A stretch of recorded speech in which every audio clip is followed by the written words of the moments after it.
Blockbusters.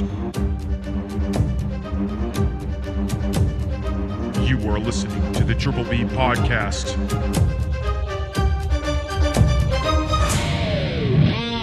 Let's fucking go.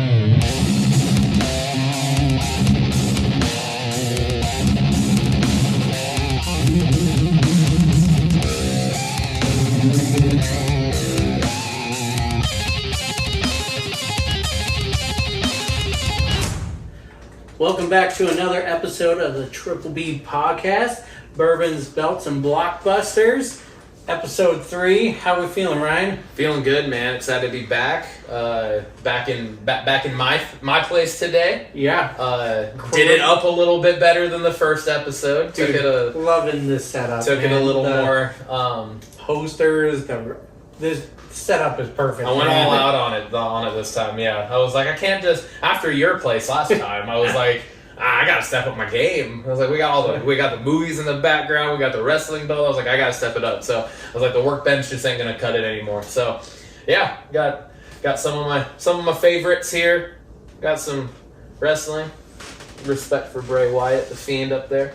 We got Marvel. Got the Marvel in the middle, centerpiece, as it should be, the Infinity Saga, something that had never been done before. Yeah. My favorite horror movie franchise of all time back here, Halloween. Harry Potter, my favorite, one of just my favorite franchises in general. And then, I thought Bourbon Street was, I think that's fitting. Yeah. I got the Joker down here to my right. My favorite comic book character in general in history. So, a lot of favorites here. Oh, good lord. Forgot that was there for a second. Got Michelangelo, the Ninja Turtle there. Just kind of out of view, but he is there. Yeah. My favorite Ninja Turtle. I'm a Raphael fan. Oh, there we go. Yeah, met him when I was a wee little lad at Great America, I think is the theme park that is called, but I digress. Great setup, man. I freaking love it. I'm stoked. Excited to be back for another episode, so... Me too. Let's get into it, right? Let's do this, yeah. Bourbon of the week. We got to start it off the same way we always do. And I'm very excited about this. Oh, if I can get this drawer open. Oh. Almost lost the full drawer there. So, this is Blade & Bow. Ooh. Have you had this? I have not. And I didn't even realize this when I first bought it. There's a legit bronze key off on the side, and I was like, "What is that about?" I was like, "Does it have like a lock you have to open?" That I don't think that's the case, but it does say on the back here. It says the 5 keys of Blade & Bow once hung on the front door of the iconic Stitzel-Weller distillery. These heavy brass keys represented the 5 steps of crafting bourbon and symbolized the art of making the world's finest whiskeys. Dang, I thought that was cool, a little keepsake. I like it. Episode 3. So, we're, if I can figure out how to do this, we're gonna, I'm assuming it just, is that not how it goes? Once I figure out how to be smarter than the bottle, we, Kobe. Well, he gets that open. We do got a chance to shout out our socials. We got our Instagram at TripBPod. We got our YouTube channel at Triple B Pod. Where you can find our podcast on Spotify and Apple Podcasts now. We're looking into other socials, but not at this time. So please give us a follow. Give us some comments on what you think of the episode so far. But yeah, let's dig into this. Let's do this. I'm very excited for it. The bottle looks good. The key, that's just a cool feature. Before we take a step, we got to give this a shout out. I don't know if you can see it on camera. Absolutely. But Haley, my girlfriend, she got us Triple B whiskey or bourbon glasses. So we're using these for the first time. Super excited. They turned out great. We will get a picture of these with whiskey and I'm to post on our socials as well. Perfect. So, hell yeah. Hell yeah. To episode 3. Episode 3. Let's do this.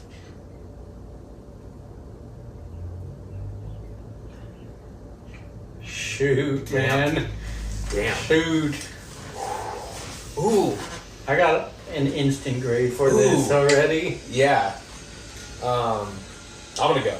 All right, you go first. I'm gonna give it an 8. I was gonna give it a 9. Okay. This is so smooth. It is very smooth. The only reason I gave it an 8 is I just don't feel like it has quite the aftertaste as our 10. Yeah, that's true. Our bar that we have set right now with the French Oak Maker's Mark. But damn, that is good. That is very good. The upfront flavor is really good. Smooth. I'm going again. I'm doing it again.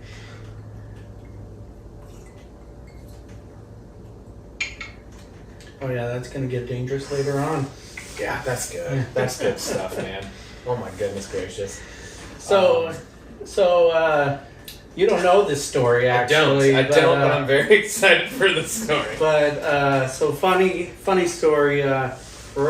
Right after the day after we recorded our second episode, a few weeks ago, we only had one episode on the air, and a guy at work comes up to me and is like, "Hey man, I hear you got a podcast, and I would love to be a guest on it." And he's a super wrestling fan. He knows the history of wrestling like to a T.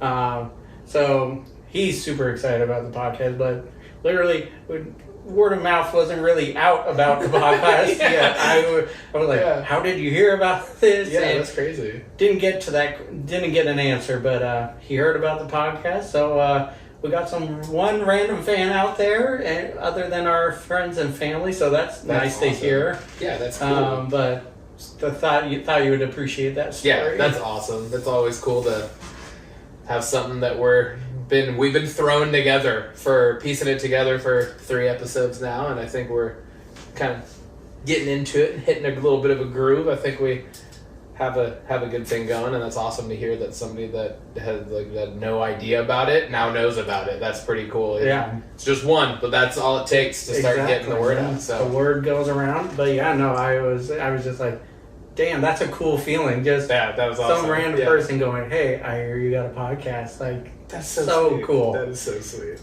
It's funny because, and we'll talk about what we went and saw later, but we went and saw a movie last weekend, and it was just like the feeling of, we were joking obviously, but it was also like kind of serious because it was like we showed up and you're like, first thing you say to me is, "Well, you ready to go to work?" It's like, we're going to go to a theater to work because this is like, it's not, obviously we're not getting paid for this. This isn't our job, but it's fun. It's a hobby.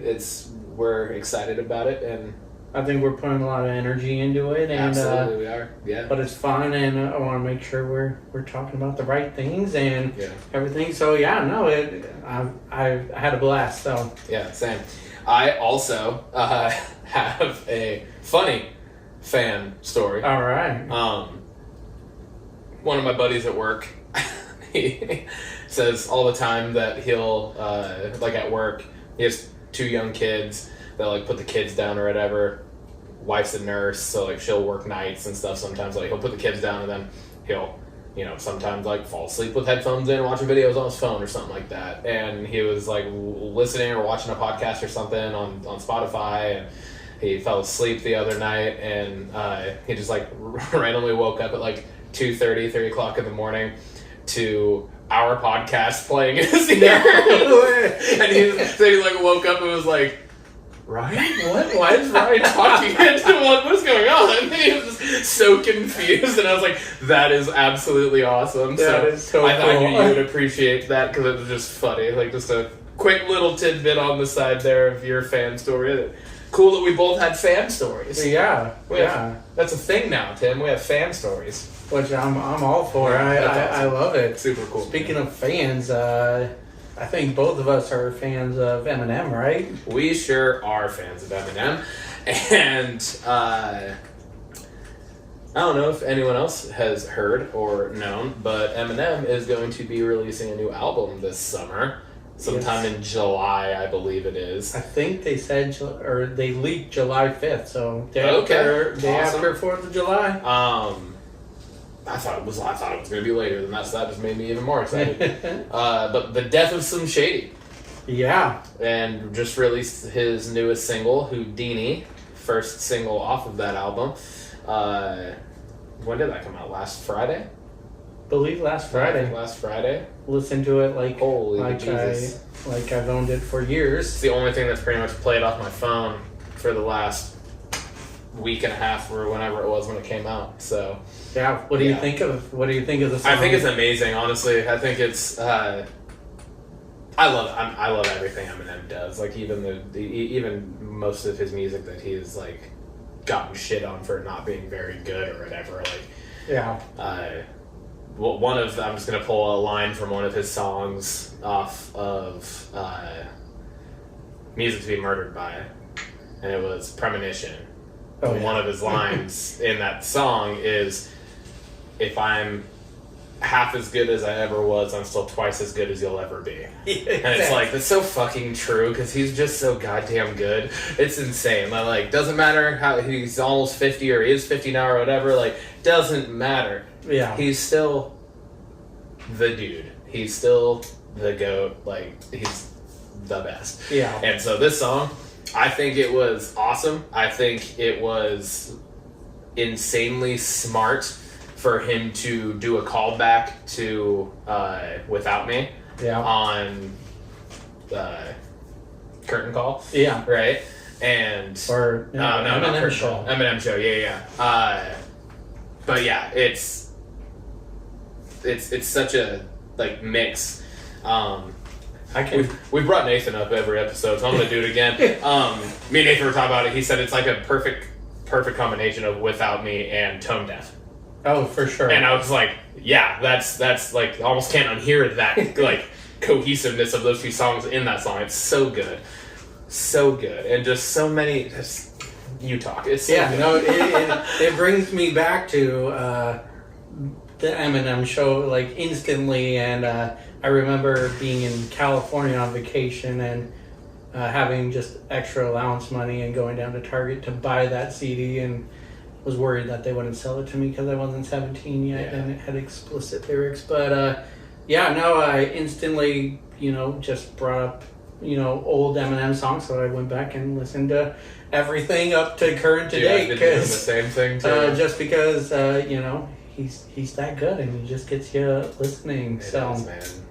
And it's to throw just a random kind of connection with it in. The last time he put out an album, the not the B-side, but the just the Music to Be Murdered By, the side A, when he first dropped that was right at the beginning of COVID, or like right in the middle kind of like when COVID was happening. Yeah. And it was like when we were still on lockdown and like everything, and I was running a lot, and like it was that and Blink-182's California album were the two albums that I was running to. And I like just started running again. Yeah. And like that's the only song that I've had, that song, Houdini, and Music to Be Murdered By. That's the only playlist I've been playing when I'm running. And I don't know what it is about Eminem putting new music out. It makes me want to go run. Yeah. But thank you, thank you, Em, because it's gonna help me work on my cardio. So I appreciate that for sure. No kidding. But yeah, man. All right. Well, damn. Moving on to the belts. Well, we got to get to the cheers and moving on to our next segment. We're gonna get a refills quicker than last week. Nothing wrong with that. Yep. So moving on to our belts segment now, talking about some wrestling.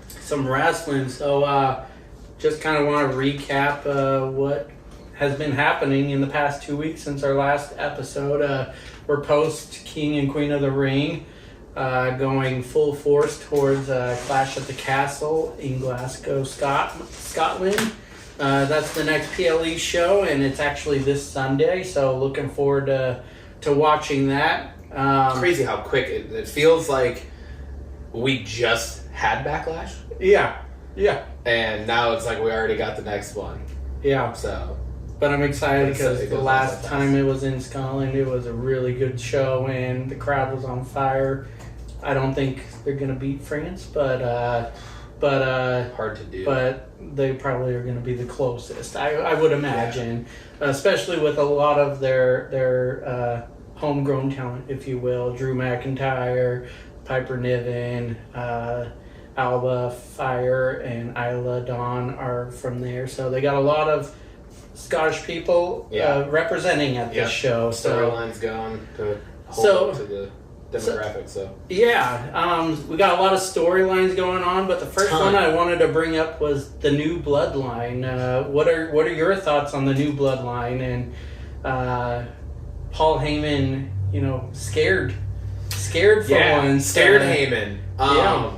And not of people trying to attack him. He's scared of his own faction. Yeah, of his own guys attacking other people. Yeah. I love it, honestly. I think it's perfect because the original group of the original Bloodline, could they have kept that going? Yeah, probably. Mm-hmm. But I feel like this is such a good way to give Roman time off. Yeah. Much needed time off. Yeah. Get the belt onto somebody else, which they did. Yeah. And now push 3 future absolute stars of the company. Absolutely. But Solo's still rising, and now Tama Tonga and Tonga Loa, both they're on a meteoric rise right now because of just the storyline and being under Paul Heyman, like we talked about on the last episode. I think it's great, dude. It's fresh. It's literally has, like we said about just the shows in general, where you're like, I actually feel like I don't know what's going to happen. Mm-hmm. When they're out there, you're like, I literally don't know what's going to happen. At the end of at the beginning of SmackDown, I thought that they were going to eat Paul Heyman. Yeah, no kidding. I was like, oh my god, Paul Heyman's going to die right now in the ring. How Tama Tonga was just inching closer to him as he talked. Yeah. I was like, oh my lord. But no, dude, I think it's awesome. I'm stoked because I have now so many different ways they can go. That was one of the things. I have some notes and stuff that I just wanted to throw down with storylines and thoughts. KO versus Bloodline was the first thing I wrote down. Yeah, because now that the Roman Reigns portion of the Bloodline is kind of at least on hiatus right now. Yeah. Because I got thoughts on that. Too. Yeah. Okay. Yeah. But with it being what it is now, and it's this thuggish gang now. I don't know if there's anyone in the company that's better to be the adversary against that than KO. Yeah, he's so damn good at it, and he's just such a crowd pleaser. Mm-hmm. Fans fucking love Kevin Owens. Absolutely. So, no, I agree. I think he's been. His storylines with Roman's Bloodline was incredible. Mm-hmm. Believable, and just he's fighting the power, and then now he's just kind of switching it towards this new Bloodline. But to your point, I think there's so much where they can go with this new Bloodline, and I think eventually it's going to lead to the new Bloodline. That's what I'm calling it for now, versus Roman's Bloodline, and we're going to see Usos and Roman reunite and go against this new Bloodline. So that's what I never thought about that, but that is because I've thought multiple times now. I'm like, how the fuck are they going to play this when Roman does come back? Because I don't anticipate Roman being gone for a year. Yeah. He's going to be gone for a couple months. I don't see that idea happening right off the bat. Yeah. I think Roman comes back and there's going to be a shift of power, attention, and then it's going to lead to an actual Bloodline Civil War, Ooh, I like that. Yeah. And that's good. That's good stuff. Yeah. Going on, we got Cody and AJ feud, continuing. It looked like AJ was going to retire. You never know with these segments anymore. I was like, this is a swerve, he's not going to retire. Yeah. I don't think it had the level of Mark Henry's retirement speech where I actually thought he was retiring, but there was some believability to it. But then the second he called Cody out, it was obvious where that was going. So yeah, we got an I Quit match going on at Clash of the Castle. I'm stoked. I think it's going to be a killer match. I think it's going to be awesome. Like, they're two of the best workers in the company, obviously, but I feel like it's been a while since we've had a I Quit match. Yeah, I can't think of the last one in WWE. Yeah, it's been a while. Yeah. In WWE, yeah. It's been a while, and I feel like this one's going to be a memorable one. Yeah. I feel like this one has the potential to, like, pull the emotions, and they're both so damn good, and they're both sellers too. Yeah. You know, like they can sell the hell out of everything. So if it's anything like their Backlash match, it's gonna be killer. So good. A few moments later. McIntyre Priest. Yeah, I'm loving everything that's coming from McIntyre right. Me too. McIntyre. Absolutely. His heel run this time has just been epic, and it's been great. I love he never takes the blame and has someone to blame for why he's not champion. And, but no, it's everything he's doing right now has been golden. This match, don't know if it's gonna be the match of the night, but I have this feeling that CM Punk is gonna get involved in Scotland somehow and cost him the match, leading down. Furthering their feud, because I just don't think they're going to pull it off Priest, but I could be wrong, So, and that leads to my thought process here on this is I have a theory that they did it the way they did it with Priest taking the belt off McIntyre so quickly with the cash in and all that, because to a point, and I could be wrong about this, and I might be in the minority with this thinking, but I feel like it was like they're kind of pushing Priest. He won Money in the Bank, and then it was so long that then there was like a lull, and they're like, we got to figure out what we're gonna do with the Money in the Bank. Yeah, and like we're gonna have him cash in, or then I feel like they also probably didn't want to do the same recycled story where like he puts the briefcase on the line against somebody else that they've done a couple times now with the Money in the Bank. And so I'm wondering if they were like, this is a way to get the Money in the Bank briefcase now out of the way, give Priest his short run, and then have McIntyre actually win it in Scotland.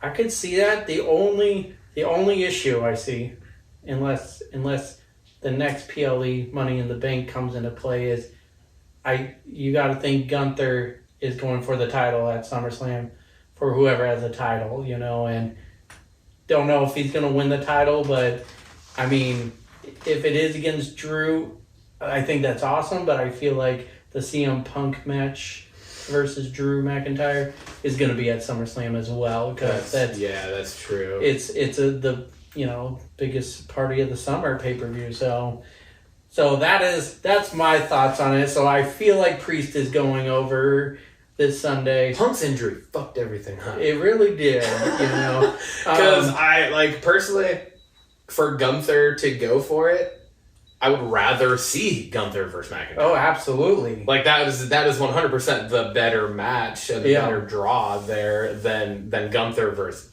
Priest. But that's where I think Money in the Bank will come into play, and we'll get. I think that's where how Priest will lose it is somebody on Raw is gonna win the briefcase and cash in quickly afterwards and take that title off of him, and that will be who Gunther faces at. Okay. Could be wrong. What do we know? We're not the writers. Off the top of your head, what's the spacing between Money in the Bank and SummerSlam? Because those are the two that are back to back. Yeah. Right? So it's I believe it's Money in the Bank in July, and then SummerSlam in August. So okay, so it'll be like a 4-week run for if say somebody does win and catches in shortly after, like the next Raw. Yeah. I mean, and you don't really necessarily. Gunther doesn't need a storyline because he's he's got a locked-in match. Yeah, so, that's true. Yeah, so you don't need like a necessarily. Story. You don't need a long built story. Yeah, you don't need a long build. It's just you need 3 live shows to run that adequately. Exactly. So okay. So that's my thoughts on the Priest McIntyre. I think it's been building pretty well.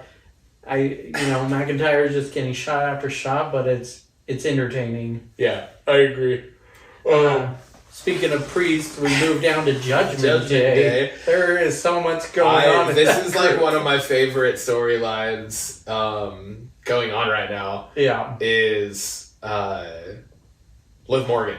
Yeah, and her interaction with Dom, and I absolutely love this entire thing that they're building here. Yeah, because I don't know when Rhea's coming back, but there's gonna be some shit, and Liv's gonna hold the belt until then. Absolutely. Like at this point, the way they're building this, like they have to. So yeah.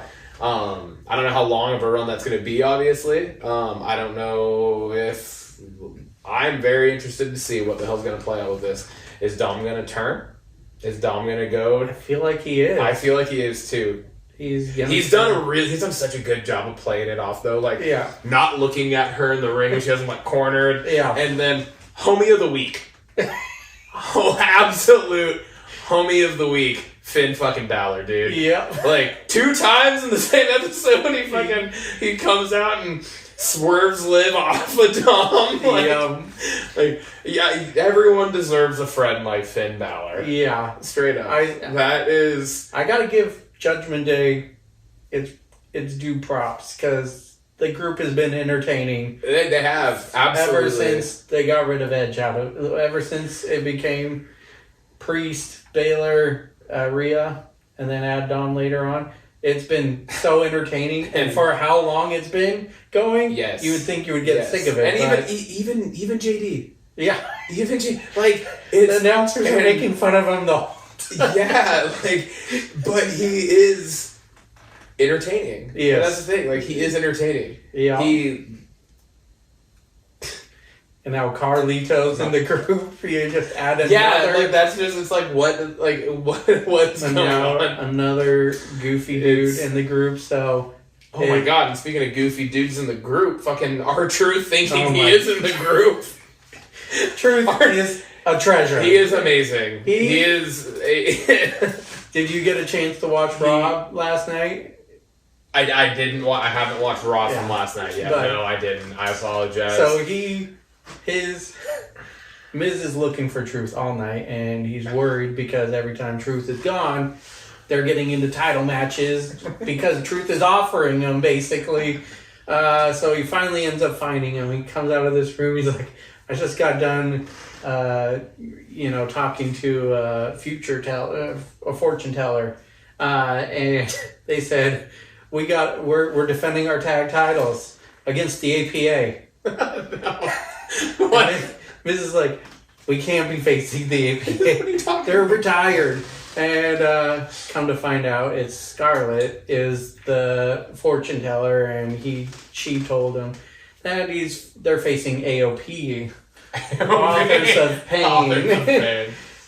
So it just the humor from him has been awesome. I'm glad they brought him back, and he's been nothing but gold. How it is a testament to everybody else that works with him, how they don't break. And that they have sometimes. There have been a few times where some of them have broke, but they do a really damn good job. I'm just busting up every time I see him. R-Truth, he is a sitcom character. For sure. He is a sitcom character on live wrestling television, and it's fucking hilarious. He's so good. And then, dude, he's still so good in the ring too. Yeah, that's the still thing. going. He's still so good. And he's no young guy. No, not at all. He's got to be close to 50. I think he is 50, pushing. Yeah, 50, pushing. So. If not, could be over. I don't even know. But he is. It's so impressive that he is still so good in the ring, and he has been able, especially with the amount of times that he's kind of come and gone. Yeah. Right? Because he's had multiple separate runs with the company. Yeah. This one probably being close to his longest now. Yeah, I would say. He's been pretty solid and consistent now for a long while now. Absolutely. And it's because of what he's able to do, and it's the funniness that he brings out, the comic relief, if you will, and it's it's actually helping Miz be a babyface, because Miz has never really been a babyface. He tried to do a little run when he took over the figure four from Ric Flair, but I don't think the crowd really got into it much. Because the Miz is so easy to hate. Yeah, he's the best, one of the best heels ever. Magnificent heel. But he's so good. With truth, he's been able to pull off the babyface role, and it's been great. It's been, when they're on the TV, it's just funny. Yeah. Now his trying to rap with R-Truth to the ring, a little cringe. But I think that's what adds to I still feel like that's exactly. I think that's the comedy portion of their gimmick, because The Miz has zero issues with like poking fun at himself. Yeah, absolutely. Right, and so I feel like they're together. They're just so good. They're so good together. I'm so happy they brought them back together. Yeah. For this second run that they're on right now, which is just awesome. It's great. Yeah, it's really great. I got written down here. I think 3 things we didn't talk about yet. So relatively quick. LA Knight, Logan Paul. That's getting added to the show, right? Because it's not currently listed, but I think I'm based off SmackDown on Friday. Yeah, it's got to be there. I don't know if there's any way it won't be. Yeah, I think just because like the way they're going back and forth at each other, like it's and I'm wondering if that's like if Logan's gonna drop the title to LA Knight. I think that would be good. Yeah, I mean, I love Logan as the champ, but LA Knight needs gold. He needs gold around his waist. He's got a lot of momentum. And this could also potentially put Logan Paul in a realistic main event picture also. Yeah. Potentially. Because it's like, it's just not... Could it happen in nowadays landscape? Sure. But I just feel like we're on such a long scale of just being like, one of the mid-card belts isn't winning the main event belt either. Like, at the same time. Yeah. Like, when was the last time that happened? I mean, if Logan drops the title at Clash, he's easily going to be in Money in the Bank. And would probably be, like, the front runner to win it. And he could be winning it, and then there you go. You know, and he would be the perfect person to carry the briefcase. Exactly. The perfect person, because he would be getting involved in all of it. Absolutely. So it would be great. I think the back and forth behind the scenes that they've had with Logan Paul and LA Knight over the last few weeks, and like kind of like a mini build to an actual match with them, and then Friday was, I feel like, kind of like the tipping point where Logan actually full blown responded. Yeah. Well, it was just setting it up, but it's gonna be a great match. Yeah. They're both great. Another thing that I'm actually really excited about is Piper Niven getting pushed. Yes, she is so good. Very good. So she's good, amazing, and her. I like the kind of like Chelsea Green.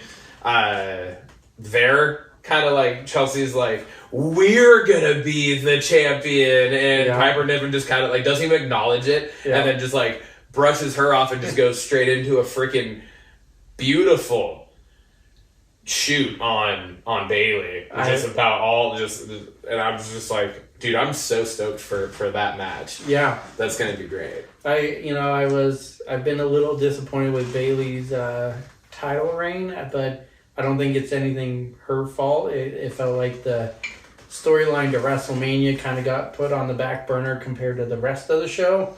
And then I think what they're doing from the looks of it is switching shows when the title is on the line. So she didn't put her title on the line at Backlash. So it's just been this long drawn out. But I'm really, like you said, I'm really excited for this match because Bayley goes in the ring, Piper goes in the ring, and And to your point, I kind of like this duo of Chelsea and Piper.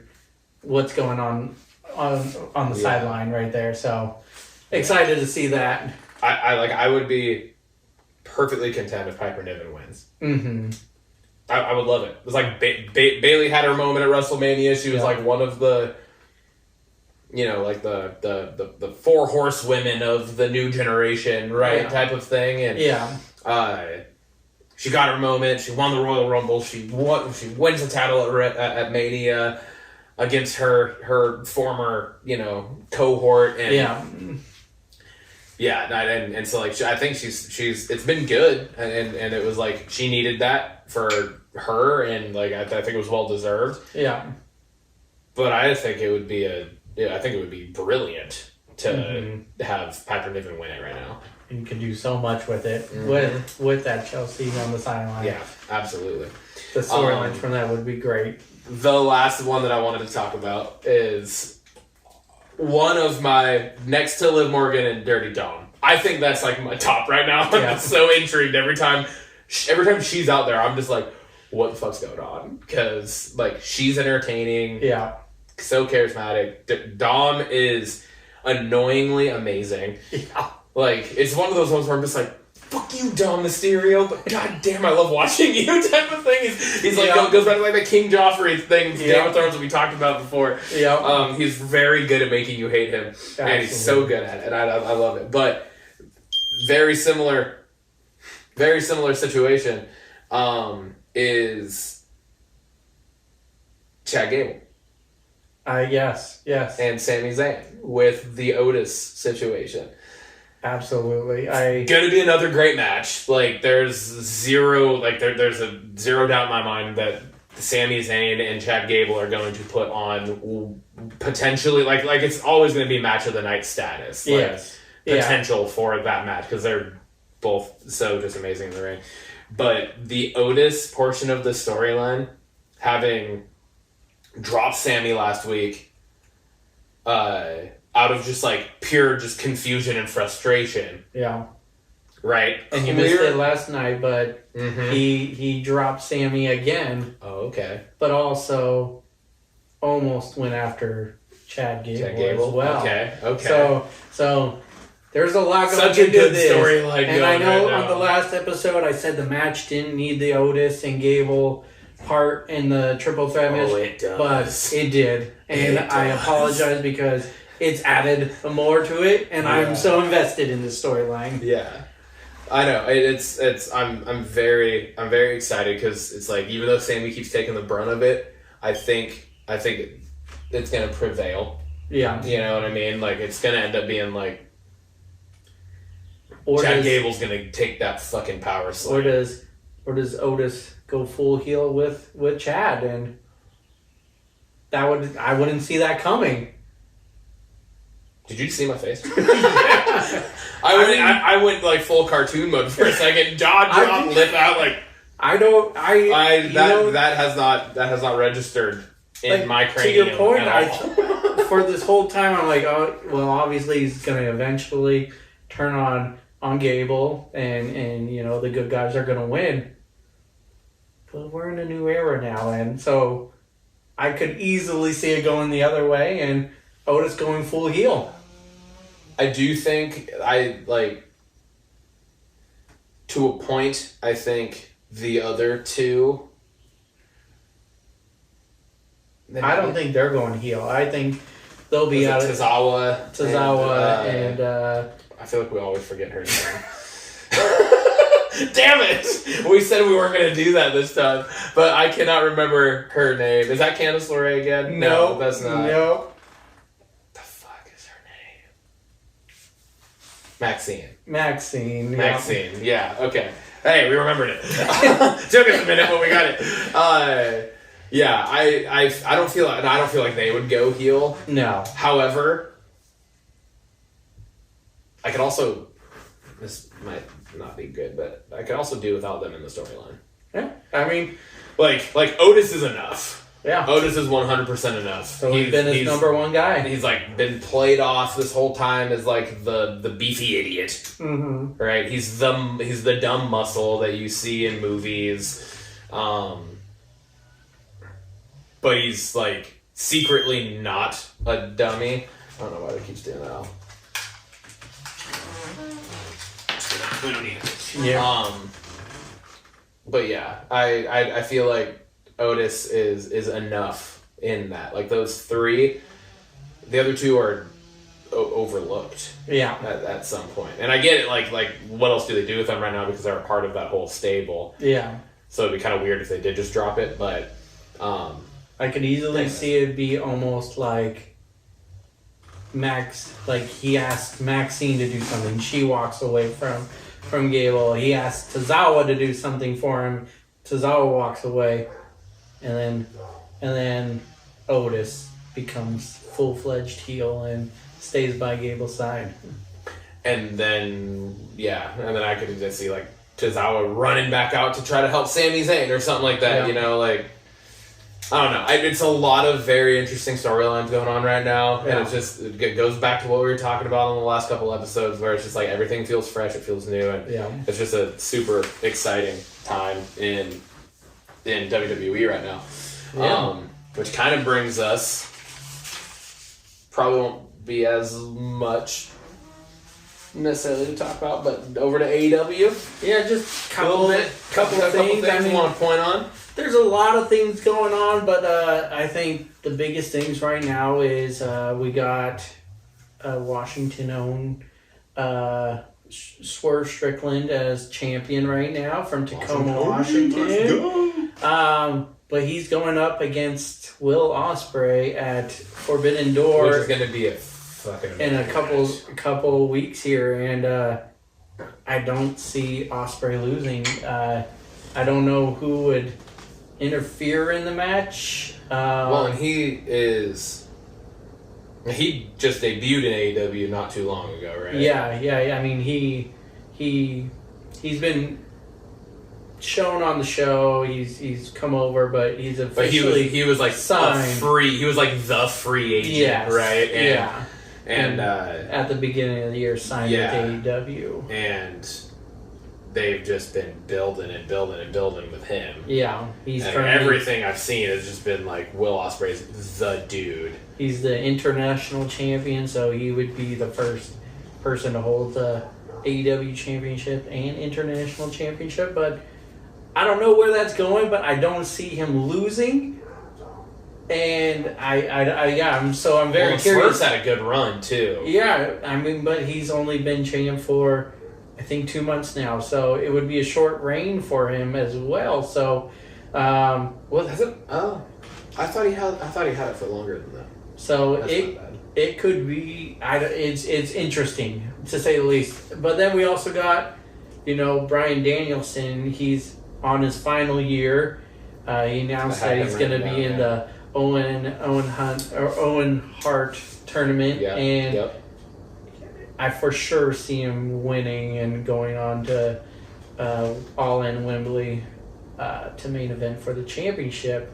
So him versus Ospreay again would be incredible. That would be had so me great. on the edge of my seat watching through it, so I could easily see that happening again. But he's been very unselfish, like just storyline wise. He's losing left and right.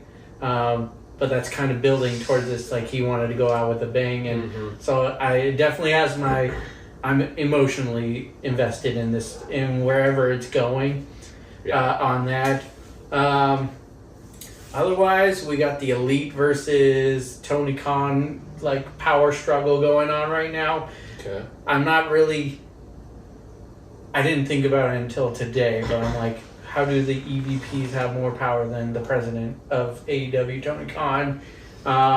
They injured him, so he was off air for a while, so I could see that, but now he's back, but they're still calling shots. So it's a little weird to me, but I also like it because they haven't really done this authority scenario in AEW, and that's been really fun to watch. Yeah.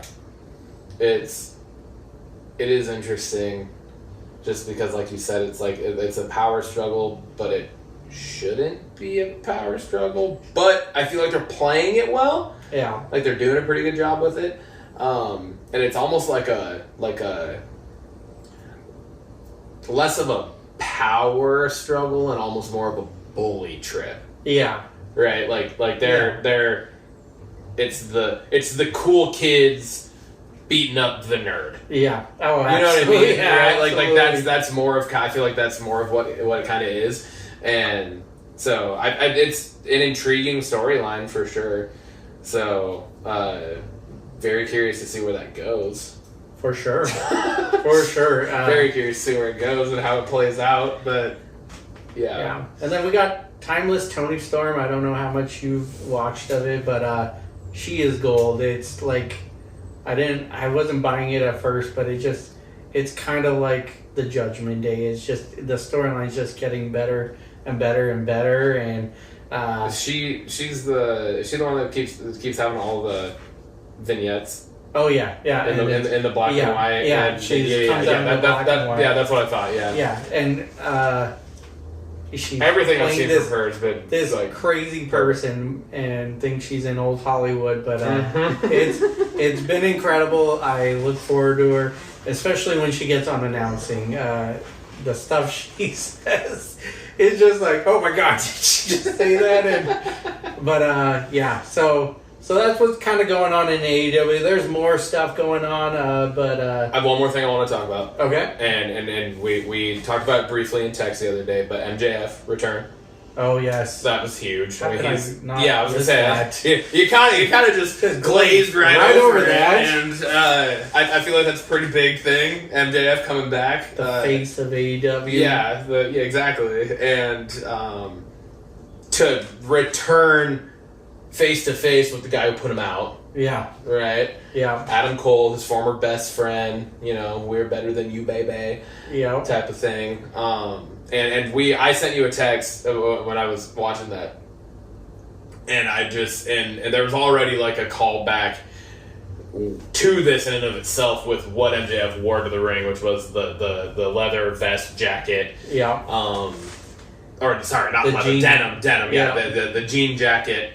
That looked like it's like a vest with sleeves because they're like two different tones. Yeah. But it was like a straight callback to Triple H's return at Madison Square Garden. Yeah. And he straight said that. Like said, that was like one of like the defining moments in wrestling for me as an adolescent type thing. So he's like, it was one of my that he was at Madison Square Garden for type. That's what he said. So like, that's why he wanted to do that. Yeah. Which was cool. And then I instantly texted you and said, dude, I feel like MJF and Adam Cole are AEW's, and not even just AEW's, but this current generation of wrestling fans, Triple H and Shawn Michaels. And I can absolutely see it going that way. Yeah, I mean, and they're like similar to a point, like when you look at them like respectfully of each other, right? Yeah. Triple H, Shawn Michaels, what they were as counterparts, as opponents, as teammates in the ring, very much so. MJF and Adam Cole are very similar, right? Like MJF's more of the muscly Triple power type dude, where Adam Cole is the kind of flyer, gonna do more acrobatic, but he's not like a super high flyer, like he's not like a lucha, right? He's not doing that crazy. Like you believe him as a heavyweight champion. Exactly. He wins the main title. You're not like, okay, what's Dragon Lee doing with you know what I mean? No, sorry, but it's kind of the truth right now, right? Like you're like, what's a cruiserweight doing in the main title picture? Right now? And like that's not what the situation is. So I feel like it's and just down to like the looks, even to a point. Like no, MJF doesn't have the long hair, but it's just like the build. Adam Cole has the long hair. Yeah. He is the smaller frame. Like he does the super kick. I mean, everyone does the super kick now. But he does it predominantly. Yes, he does do the super kick. But yeah, I just thought that was an interesting kind of just thought to have. Absolutely. So. No, I'm glad you brought that up. I can't believe I did not bring that up. Yeah. Which leads me to my question. You brought up a great question last week about who is the best storyteller. So, kind of building off of that, dude, what is your favorite storyline build? It could be any company, but what storyline had you so invested? Had you so like this is why you love wrestling almost? You know what I mean? So I cheated a little bit. All right. I told you this earlier. I didn't wait for this question to think on the spot because I was like that. I don't know if I could do that. I don't know if I'd be able to pull the stuff I want to be able to pull from. So I actually gave this question like legit my due diligence. I gave it legit thought so I can have a solid answer, and it's not that solid of an answer because I have 3. I couldn't pinpoint one. Okay. I do have them written down. All right. So my 3 favorite, because there's so many. Yeah. Dude, there's so many over all the different eras. Mine are all in WWE. Okay. I'm gonna be straight up with you because it's what I grew up with. That's what I've known. I'm still relatively new to AEW. Yeah. I haven't seen it nearly as much or as consistently. So, yeah. I know there are great storylines in AEW, but I'm a WWE dude, so that's what I'm rolling with. First one I have written down, which was the first one that came to my mind. Okay. So this might be the winner for me, but I do have 3. I'm going to go over all of them real quick. But the first one I have is Mankind Triple H. Okay. It was, you talk about storyline build, like, it was huge, No Way Out, Yeah.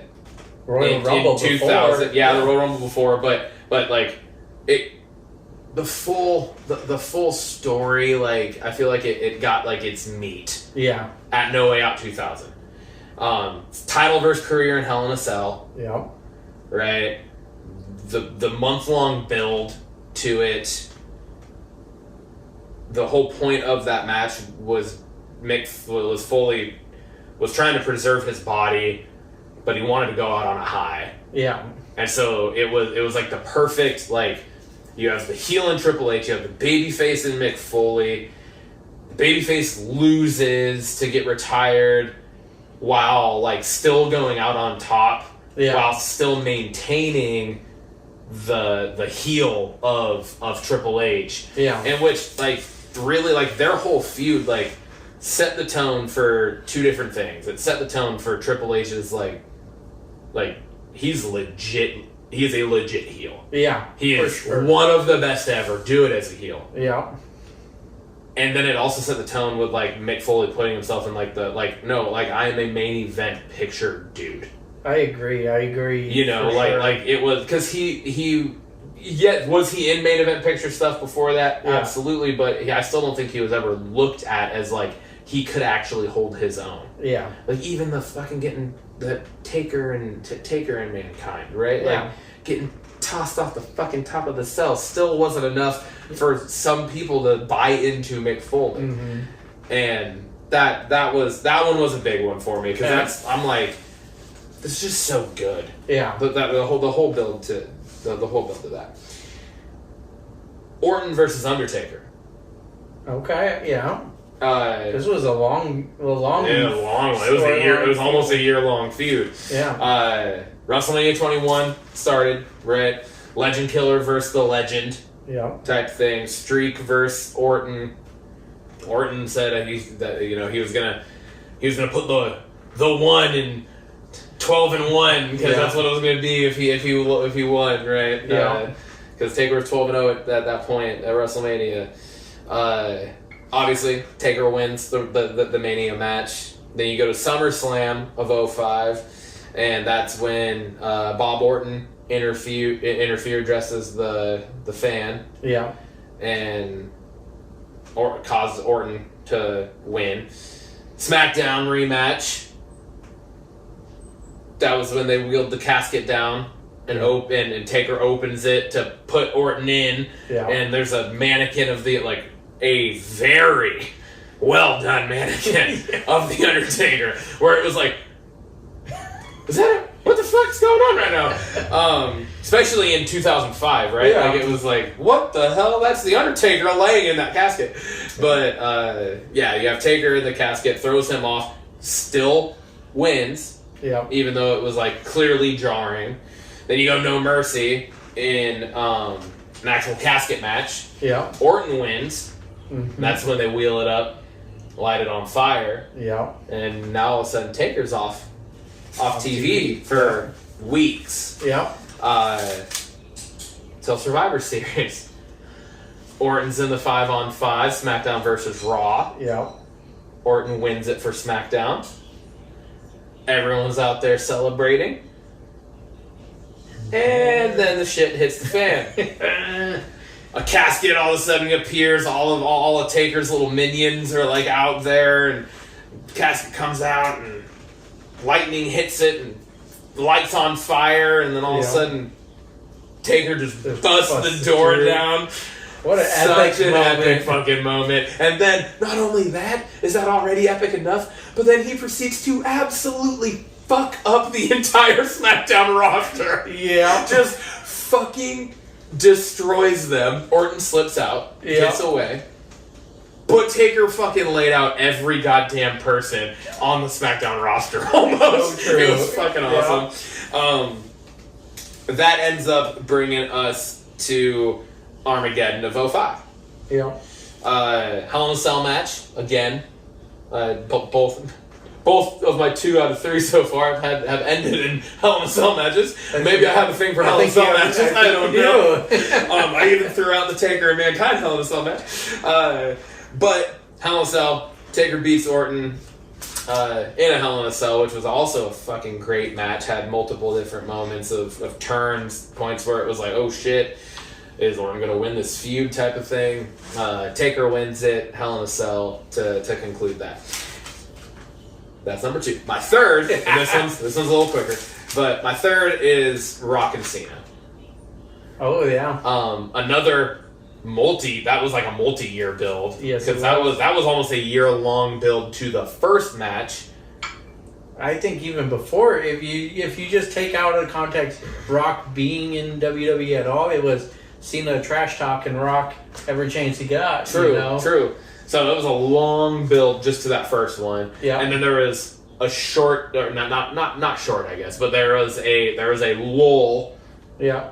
And then Cena won the Rumble, and then it started again. Yeah. Right? So then there was the rebuild to number 2. And I think this one comes into my mind because it was probably I would argue that it was probably the best mic work in a story build ever.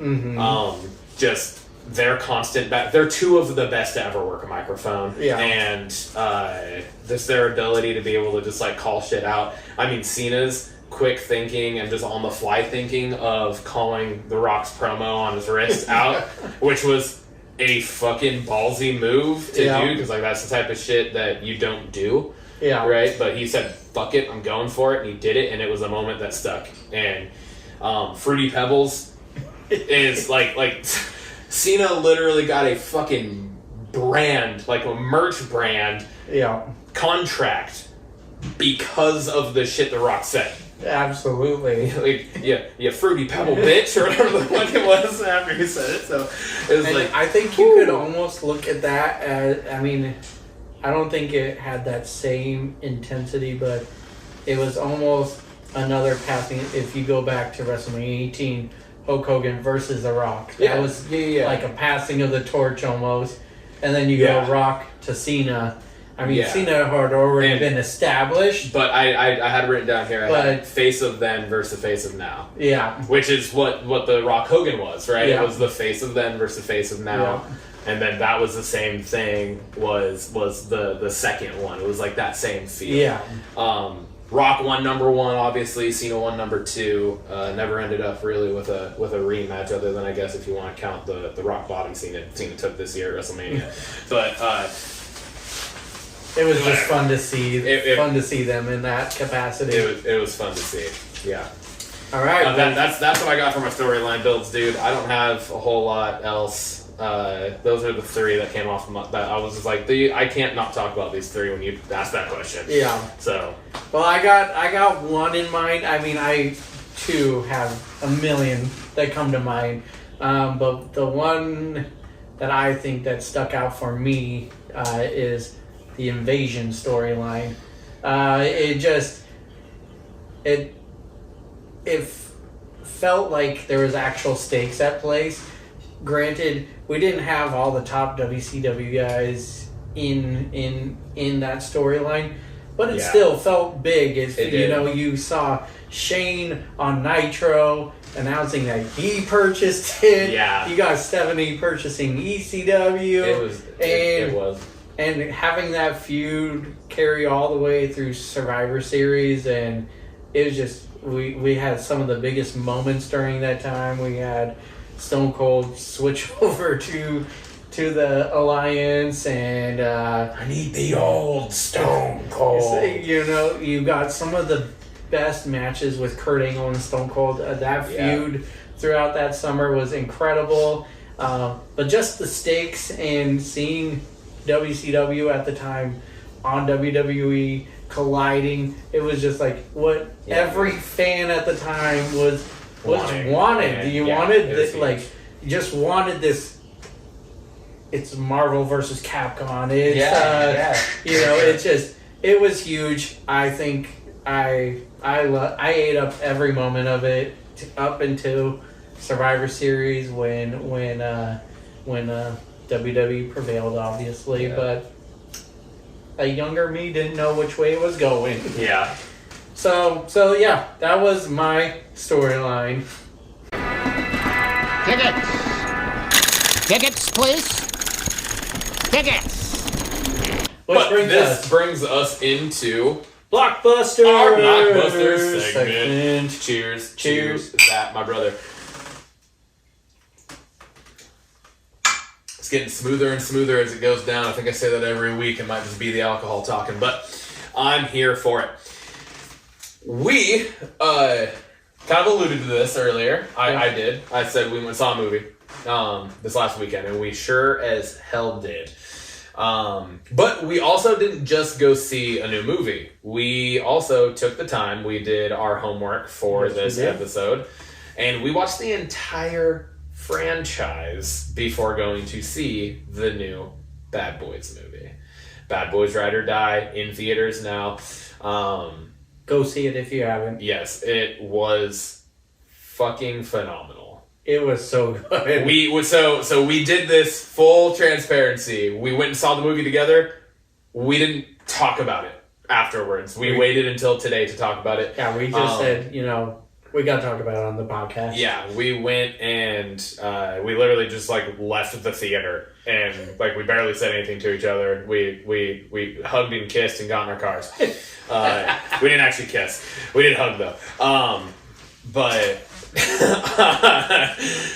But yeah, so we've been waiting until today to actually be able to break this down and talk about it a little bit and how we actually what our thoughts and feelings were about the new movie. We wanted to break down kind of not do a full blown breakdown of each movie, but just kind of talk about them. I thought it'd be kind of fun if we want to kind of what's your ranking of the four, and I'd do the same thing. Yeah, just talk it out. Yeah, one of the things that I like to start looking up info about the movies as I'm rewatching them, and didn't realize Bad Boys 1 came out in 95.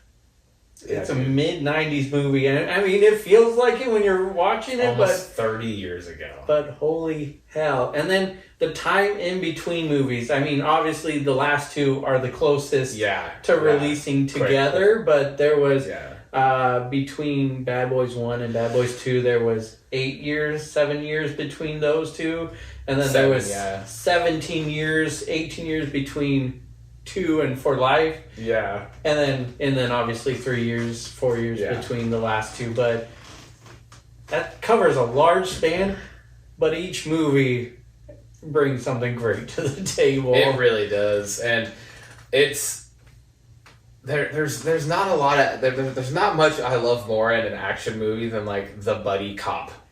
Lethal Weapon's one of my favorite franchises. I love the Lethal Weapon movies. Bad Boys is amazing.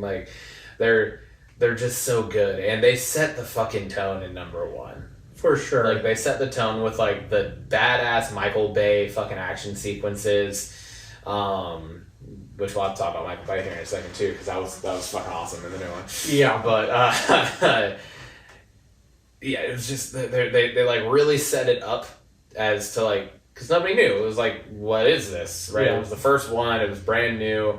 What were these two fucking kind of goofballs when they're together in the middle of firefights? They're just fucking like talking shit to each other and yelling shit, smacking each other. Like, it was just fucking awesome, you know. So the first one was like the tone setter for the franchise. So kind of give you the idea of like what this is. You want to hear a fun fact about number 1? I do, absolutely. Haley is reading the Will Smith biography right now. Okay. She's a big reader. She's reading the Will Smith autobiography, and the roles were not originally for Martin Lawrence and Will Smith. It was going to be Dana Carvey and John Lovitz. And my mind blew when she told me this. I was like, that wouldn't be Bad Boys. That would have been something completely else. Dana Carvey and John Lovitz. So, apparently, the story goes, Martin Lawrence told Will that we got to take this role, and Michael Bay had to redo the whole movie essentially for them. But yeah, could you imagine Bad Boys with John Lovitz fucking and Dana Carvey, Garth, and I don't even know the name. reaping I all don't the even know the benefits. name of a character John Lovitz is actually played because he's just so off characters. I don't even know if his characters have names half the time. Like, he's just like the creepy dude on the side that's fucking hilarious. That is ridiculous. Yeah. That's crazy. Well, to I'm me. glad they went the way they did because Yeah. Oh, absolutely. 'Cause I don't think it's we would have the turned into- franchise we've had. I think that then led to the first one. Obviously it's the way shit works, but it led to number 2. But it offered number 2 the ability to be able to go even more over the top in certain aspects. The comedy, the fucking the goddamn morgue scene in number 2 is one of my favorite scenes in the entire franchise. The Reggie scene. You tell Teresa I'm gonna kill you. He's fucking under the fucking curtain on the gurney with the big titty lady. Yeah, the fucking Reggie scene is To this day, probably one of the top absolutely comedy amazing. golden scenes. The fucking the goddamn the Haitian shootouts. Yeah. The whole thing is just so good. The woo-saw, the fucking this is a nice fish. Big fucking eyes, but a nice fucking fish. That whole, just everything about it, man. Captain Howard, he's fucking just money. It's all just so good. I think rewatching these movies, like, I'm pretty sure I felt the same way when I first watched them, but just, they're on your edge of your seat movies. Like, the action does not stop. No, it just doesn't. And you're just like, when it does stop, there's either a very well, perfectly placed, like, comedic moment, yeah, or it's like just okay, like this shit got serious. it just got really serious, or it's like straight pull on your fucking heartstring. The moment when they're in the office and Marcus's sister gets taken and they all realize that, and then it's just like, oh, this shit just got real. And then like Martin Lawrence's character Marcus goes in the other room and he's like, obviously freaking out because the sister's being held hostage at this moment. Yeah. Which is also Will Smith's love interest in the movie. And so, like, they're both like, what? And walks up like, hey, no matter what, like, we got this.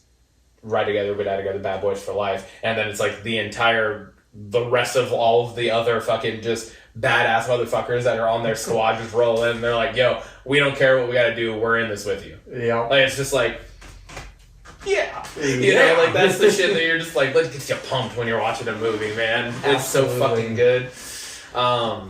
And then you go to Bad Boys for Life. It's been, like I said, 17, 18 years since between movies. And it felt like the perfect throwback, right before COVID, and little did we know we'd be locked down. But anyways, it was just the perfect callback to number 2, number 1. Had so many Easter eggs throughout it. It did. They brought back almost the entire original cast of the main, like the family members. Captain Howard was back.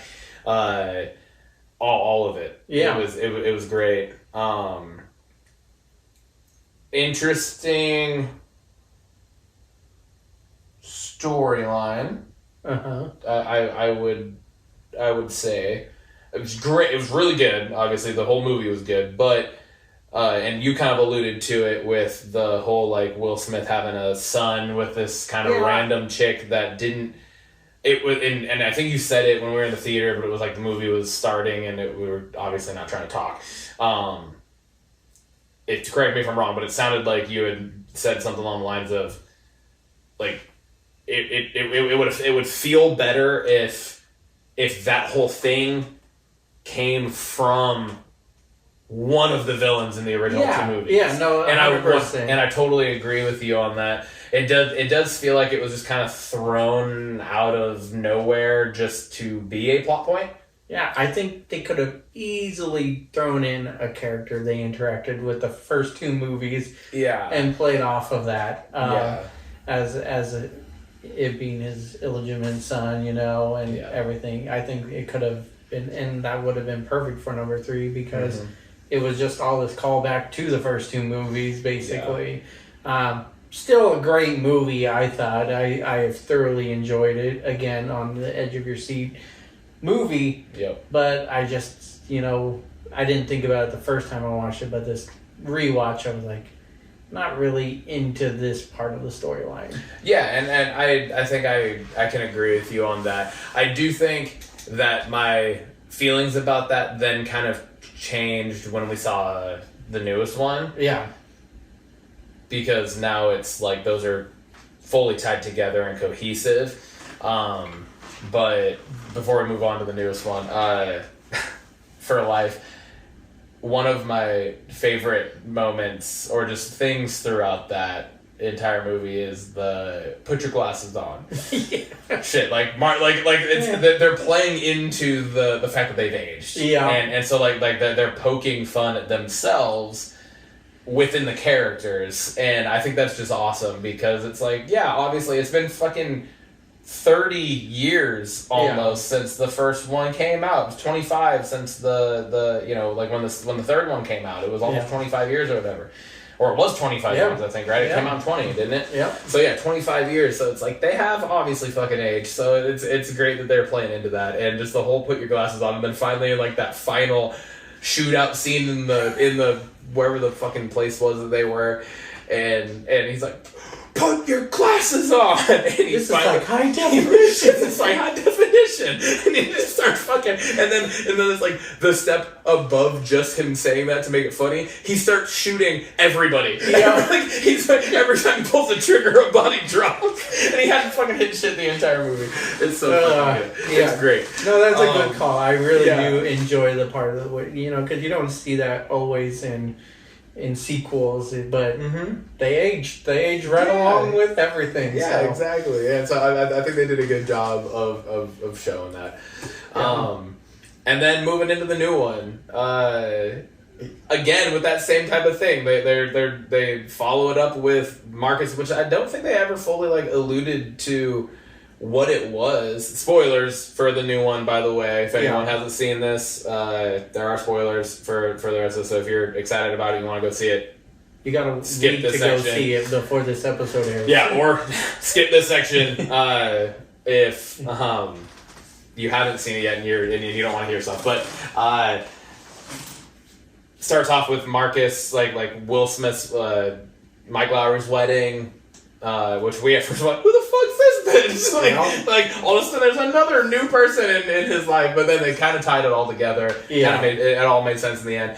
But Martin Lawrence ends up in the hospital having died on the dance floor essentially and having to be revived and all that stuff. And it just kind of continues to allude just to the fact that these guys aren't immortal, right? They're fucking humans. They're aging. Older. They're aging right along with the fan base, you know. Yeah. So it's like they're getting older, actual health problems, stuff like that. And then like he's having to be on a diet and all this stuff. The fucking there's always a gas station or a convenience store scene, I feel like, in these movies, and they're fucking amazing. That's fucking Marcus. Are those Skittles on the counter? He's like, you want to deal with him? He has a gun to my head. You want to deal with him? Or you want to deal with me? Sir, I gotta go. The fresh hot dog. I put it on yesterday. Are these dogs hot? I'll put them on yesterday. Give me one. So fucking good, man. So good. One of my favorite running jokes throughout the movie was, I didn't want to tell you, but... It happened 6 times probably. I didn't want to tell you, had a lot of... I didn't want to tell you, but shit stories. He had some out of body existential type experiences throughout the beginning of the movie that then kept popping back up throughout. It was great. They played off that so well, and they tied in the son, you know, the illegitimate son of Mike Lowry, Will Smith's character. And then they made you care about it, I think, in this movie very well for like kind of what we talked about, how it seemed kind of like an odd plot point in the third one. Yeah. Where it didn't seem like it really tied in anywhere, and it was just kind of like there to be there. Yeah. They made it tie in really well in the fourth to make you actually like give a shit about it, and I thought that was super important and super cool. I think we both can agree on our favorite scene of that movie, where Reggie goes, oh my fucking ape god, shit. yes, absolutely. Those of you that are trying to keep up with us right now, Reggie is from number 2, is the guy that shows up on the doorstep to take Martin Lawrence's daughter out, and Will Smith and Martin Lawrence just start fucking grilling him. And due to our white skins, we're not gonna quote the movie. No. You can go see it and watch it for yourself, and you'll understand why. But it's fucking hilarious. And one of our favorite, that we just said, one of our favorite scenes of number 2. Yeah. He's back. He again, Reggie's back in number 3 for, you know, a little bit more, but still a brief moment. Yeah. He is in number 4 much more frequently. And plays a pivotal role. Plays a pivotal role at one point. This motherfucker, he is a Marine, and he's just so quiet most of the time that you see him. He's like playing video games on the couch, and Martin Lawrence is giving him shit about like kind of mooching and like eating snacks and like all this shit. And at one point, Martin Lawrence's house gets broken into by some motherfuckers, and his family is at stake. And at this point, Reggie is married to his daughter. They have kids. And Reggie is at the house, and he fucking hides the family in a closet, and he kills 15 probably fucking dudes, just badass shit. And like the rest of the cast of the movie are watching this through like Ring cameras, essentially, right? So like they're just watching it in this whole other place, and they're just like, every time you do something, like, oh, fuck! Who's that? Who is this fucking guy? It's so awesome, because it was like this nerdy, fucking tall-ass nerdy kid showed up to take the daughter out in the second movie that they just grill and they lay into. And then he's just kind of, again, this grown-up, nerdy version is the same dude, just grown up, right? Yeah. In the third one, that's kind of has some shit flipped to him a little bit on the side. And then in the fourth one, it was like they fucking let him just cook. And it was the best decision that they could have made, honestly. Because that was, like you said, I think that was like my favorite scene in the movie. And it's not of any fault or lack of anything else in the movie. It is straight up because it was so well done and so well placed, and so just, it was perfect. It had the perfect humor to it, but also you're just like, fuck yeah, that was badass. And but talk about story continuity. I mean, I think Reggie is the most consistent character like that they wrote through the whole 3 movies there. Yeah, for real. All right, but I think like last thing on this topic is rank them.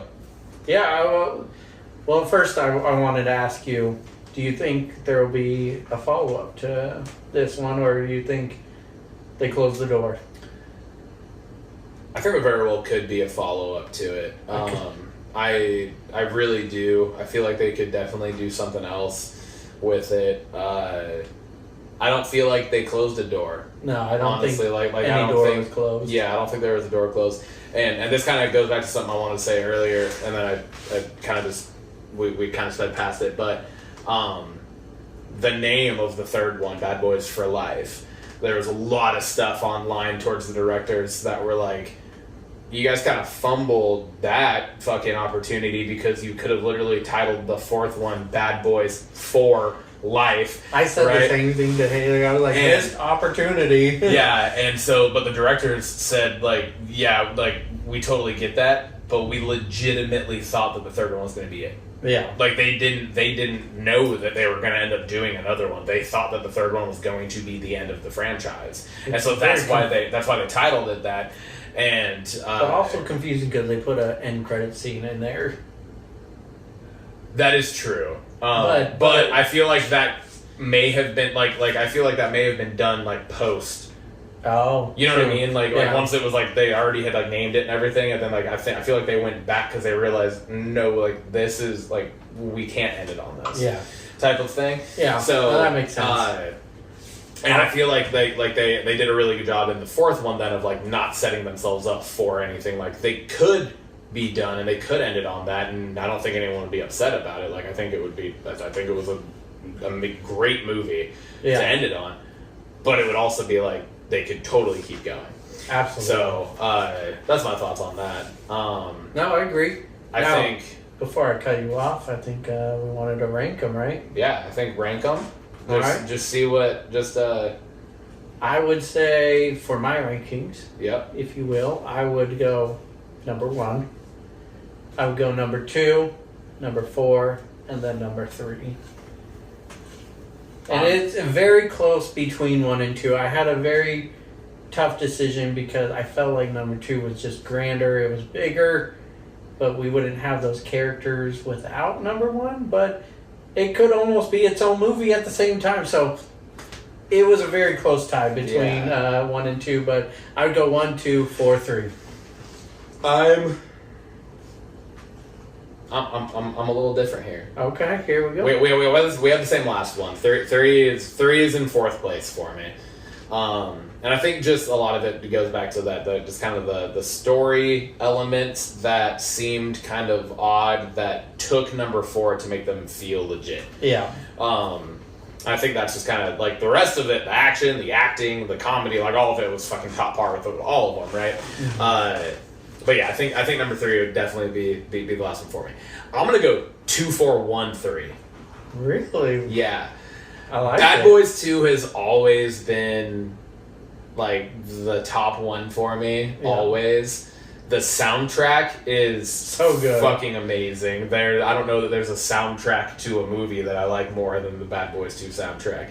Shake Your Tail Feather is still one of my all-time favorite 2000s hip-hop songs. Yeah. Like, that song comes on and I crank that shit up in class. Like, I'm like, let's go. And the kids are like, what is this? And I'm like, Shake Your Tail Feather. I love that song. I love this, again, it was it was number 1, but it was done on a bigger scale. Yeah. And I think that's what I like about it. The scenes to me are more memorable. I think the bad guys to me are more memorable. The storyline with the sister, I think, is more intriguing than the girl that was on the I can't remember the actress's name. What the heck? I can't remember her name, but I know her face. Yeah, the main female protagonist in the first one, and then it might be slightly biased. I would say it's close between 4 and 1 for me. Yeah. And I might be just like leaning towards 4 just because it's so fresh and we just saw it. Yeah. But I was in pure enjoyment that entire time we were in the theater. There wasn't a lull. There wasn't a down. Like I sprinted to the bathroom in the middle of the movie. I have an issue with going pee in the middle of things. I know. I drink a lot of fluids, But I like sprinted and back. Like I was probably gone for like 40 seconds. Like max. Like I was like, I'm not missing any of this. And no, it was just so good that it just kept me going. So yeah, I would say 2, 4, 1, 3. All right. Let's see. We don't agree on everything. One of the first things we've done. We are didn't the have the same opposite answer. this time. Yeah. Last time we ranked the whiskey or the bourbon the same. We had the same. The fucking the story. It was in wrestling. And it was belts. in our belt section. We Anywho, had a very similar answer. but we had very similar answers, and but anywho, we changed it up on you guys this time. and we still didn't discuss it ahead of time. Going, we need to be different. So yeah, we're gonna just kind of quickly go over a handful of other blockbuster things before we start to wrap this up. okay. I don't think most of these probably need a lot of time on them, but just things to kind of just rehash. Marvel, again, we can talk about Marvel all day long. Yeah. Council of the Kings rumors, something that I just kind of read about one time, and it was the possibility that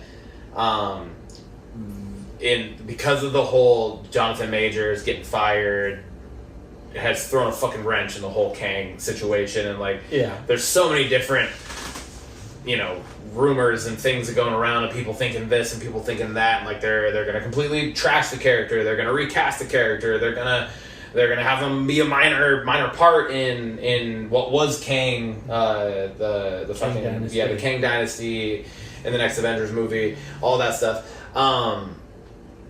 I think this was the most intriguing thing that I heard, and it was having a different actor play all of the main different versions of Kang. And I like that. So it would be like you recast it, but you recast it as like in the vein potentially of Jonathan Majors' character of Kang had, taken over something or whatever and was able to like make himself these different variants, when realistically like there were bigger, badder variants out there of these actual characters. Absolutely. Like what was it? Titan Mud or whatever, the King, the Pharaoh King, Yeah. why am I spacing on it? Damn it.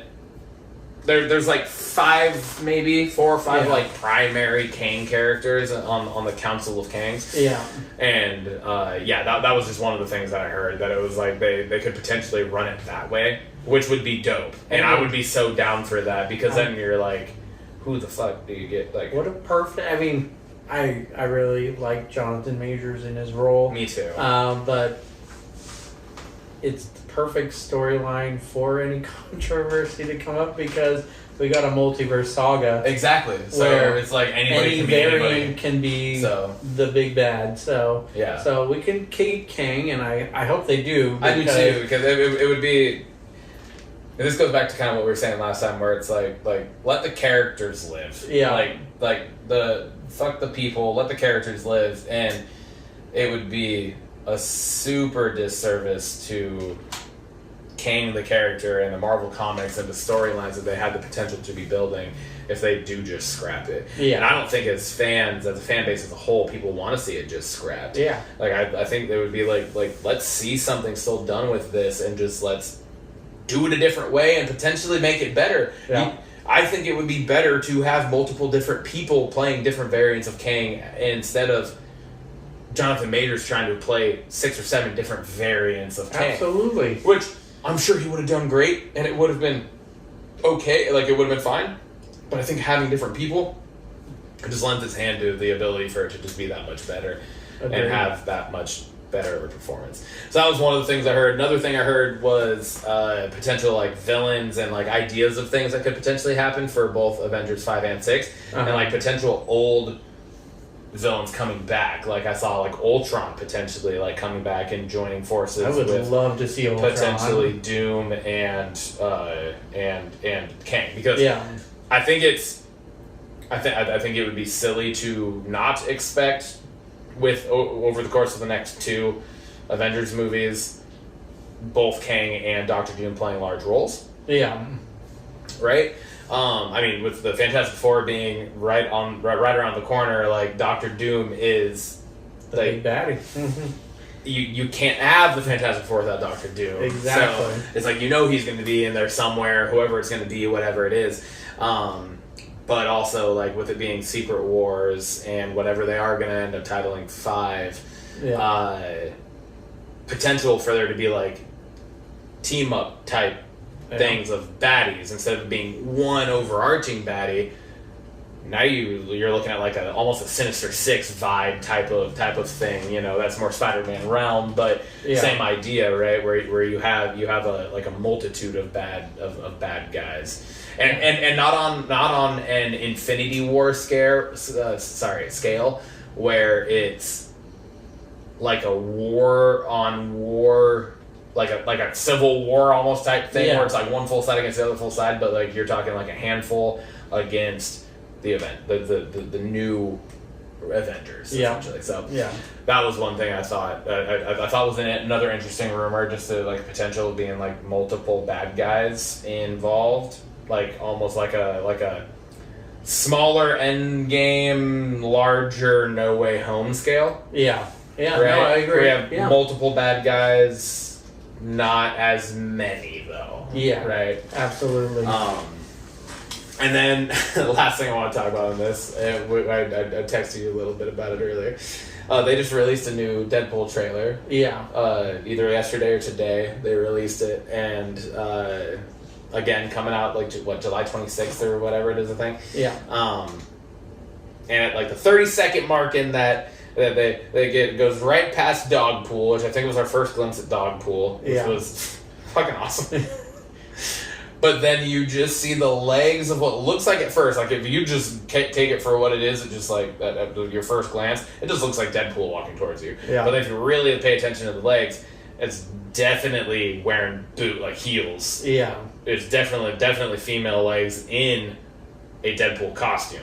Yes. Now, you had your initial like thought back, like, do I think it would be? Do I think it's gonna be Taylor Swift? Because there's been rumors this entire fucking time that Deadpool has been a thing, that Taylor Swift was going to be in this movie. Yeah, I've heard a lot of things back and forth that Taylor Swift, like I've read a bunch of things that it's like, sorry everybody, Taylor Swift's not in this movie, or I've heard other things going the other way. So I'm like, I literally have no idea. Yeah, it's funny you mentioned that because and everything I had read that if she is in the movie, it would be as Dazzler. Okay. I'm not as Lady Deadpool. Like that, like the Lady Deadpool in general, I hadn't heard any sort of inklings of until this trailer came out. Really. Yeah. Well, that's weird because you got the rumor mill over there, and I haven't heard a lot of these, but I did hear possibilities of Lady Deadpool being in this movie, which I'm so down for. But this trailer kind of brings it to light. Yeah. But funny, we talked about the Taylor Swift rumor, and then today it's been a lot of she's not going to be in the movie. Yeah, is what I've seen, but it could very well be that she is very, in the movie. Very well. Yeah. But obviously, but it's also who did you want to see in that role?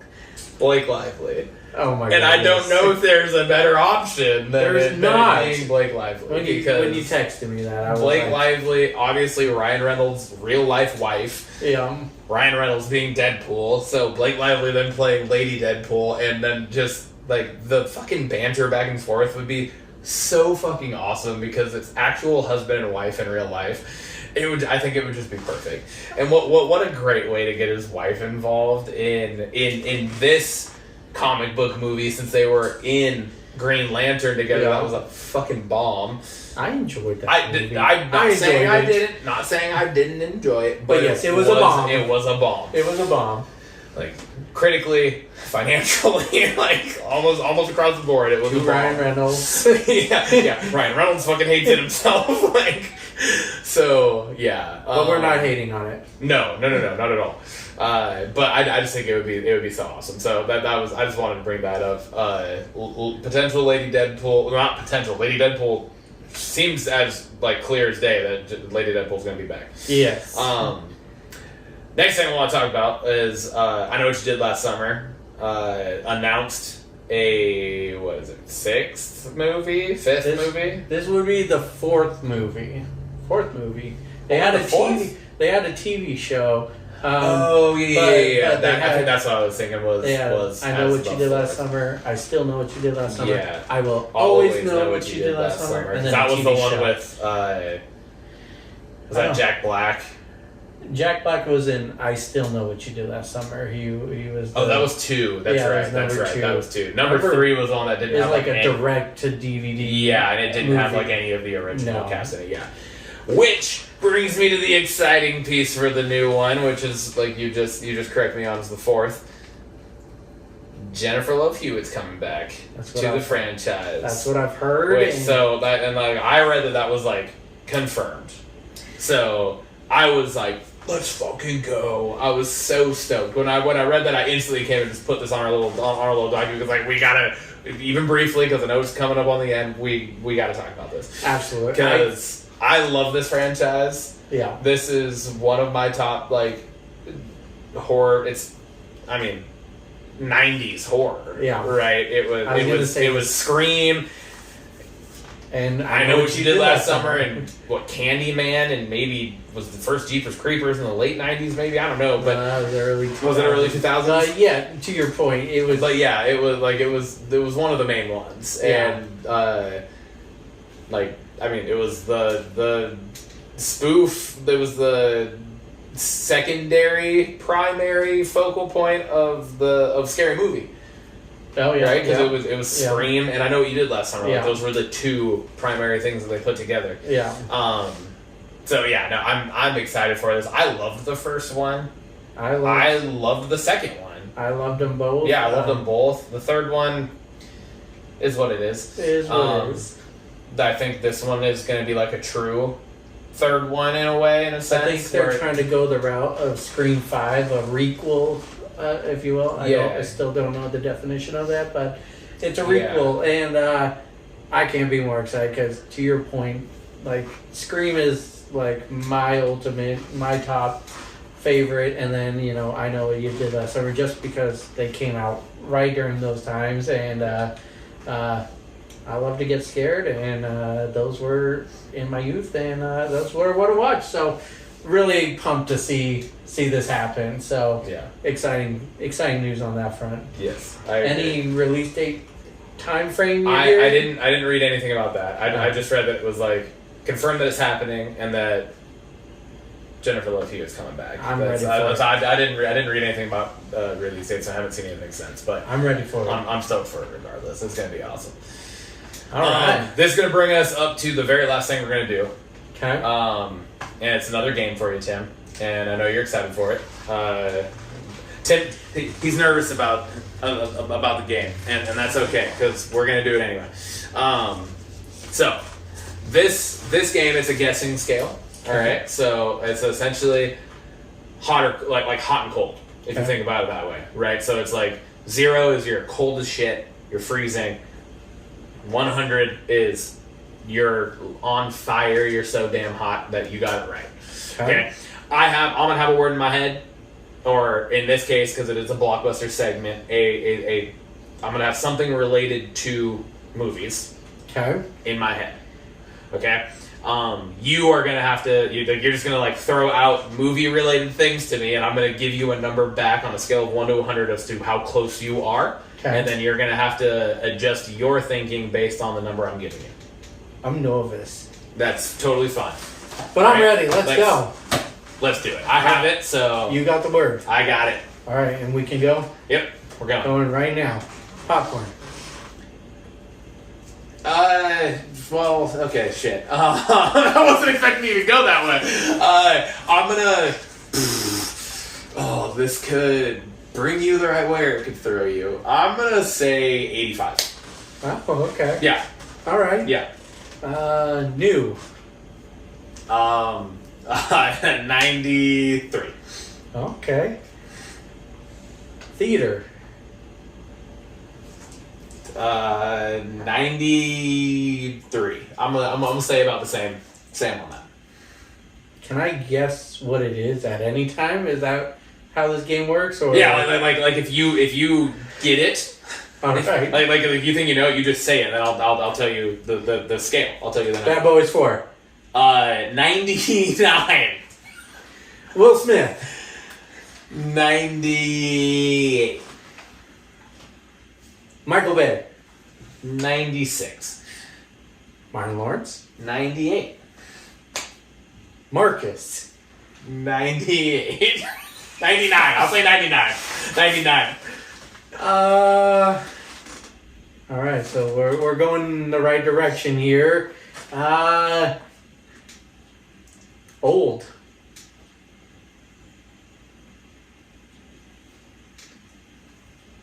Snacks. To old, I'll say like 72. Okay, we're going backwards. Snacks.